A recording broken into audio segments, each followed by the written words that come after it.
Welcome to Reel Filmmaking. My name is Corey, and today I want to share about a great budget lens that you can pick up. It's the Artisans 25mm f1.8. Now this lens is particularly designed for APS-C cameras, so you can pick it up on the Canon EFM mount, which is the version I'm talking about today. Picking it up on the Sony mount, you can pick it up for the Fuji cameras. And like I said, this lens is for APS-C cameras, and so that is for cameras that have a crop. If you're looking at focal lengths and wanting to know like what the full frame equivalent is, it's close in the range of, depending on the different cameras, about a 35 to a 40 millimeter. For the Canon M series cameras like the M50 or the M6 Mark II, you're looking at about a 40 millimeter for the focal length, which is a pretty good focal length. I feel like 35 to 40 is kind of that sweet focal length that a lot of videographers and photographers like as kind of like a walk around, where you can still get a lot of the whole subject in the frame, but then it also works nice for landscapes and different things like that too. So the first thing I want to look at with this lens is the build quality and the size. So when you open this lens up, you can see that it's fairly small. Comparing it to some of the other Canon EFM lenses that I have, it's a little bit bigger than the 22mm, but a little bit shorter, a little bit smaller than the 15 to 45 kit lens that comes with most of these cameras. And it's a pretty solid build. I was surprised when I got this lens because I thought it was going to be more plasticky in construction, but it definitely feels like there is metal used in this lens. It feels hefty. It feels like if I dropped it, that it could survive a drop.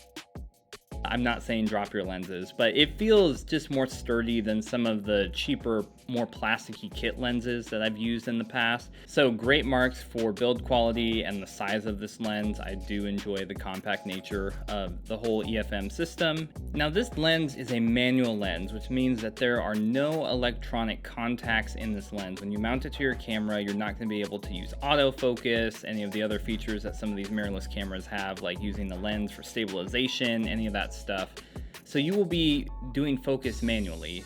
So if you have a camera like the M50 or the M6 Mark II, or I know a handful of other cameras have like focus peaking or have different focus assist tools, you'll definitely want to make use of those. It can be really hard sometime on the small LCD or in the viewfinder to see if something is exactly in focus. And so focus peaking is just another one of those tools that can really help you to nail your shots every time with this lens. This lens is fully manual. That means it has a fully manual aperture ring and a fully manual focus ring.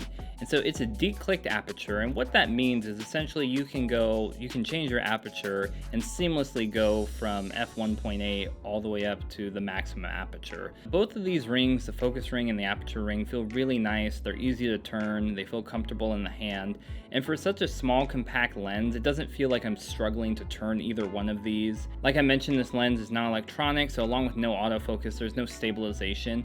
I'd recommend, if you're using this lens with a camera like the M50 or the M6 Mark II, to turn on digital image stabilization. And that helps if you're shooting handheld to just smooth out some of the natural, camera jitter and shake that you get. So the big thing that a lot of people want to know about when they're looking at buying a lens, or they want to look at one of these reviews, is the image quality and the video quality that you can get out of this lens. So without further ado, I'm going to share some images and some video that I've shot with this lens, all taken with the Canon M50.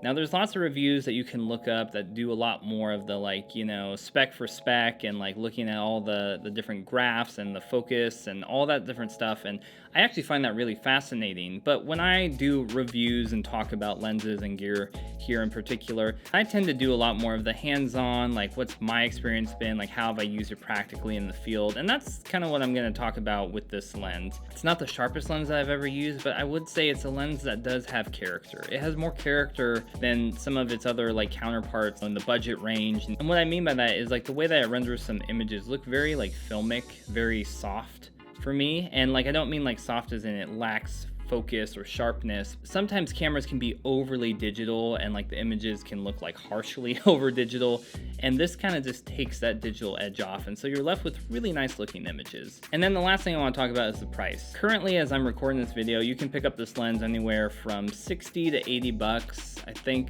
I got mine maybe for 70 bucks, and I think for that price you can't really beat the quality of this lens. Like I said, it's not the sharpest lens, it's not a professional series lens, but when you look at what this lens is and what it can produce and for the price, I could easily recommend picking up this lens for anybody who is looking for a good first manual lens to maybe try out, like what does a manual lens look like, particularly filmmakers, or if you're somebody who maybe you bought a camera and it came with a kit lens and you want to add another prime lens to your collection, or maybe you have a few lenses and you want to try out a different prime, like a different focal length, I could easily recommend this lens. So all in all, I think this lens can produce some really nice looking footage. It's got really nice bokeh. I like the way it renders colors. It looks really nice. I think a lot of the things that you'll hear about lenses in this price range is like, yes, there's some vignetting in the corners. You really have to stop down to about like f5.6 to f8 to really kind of clean that up.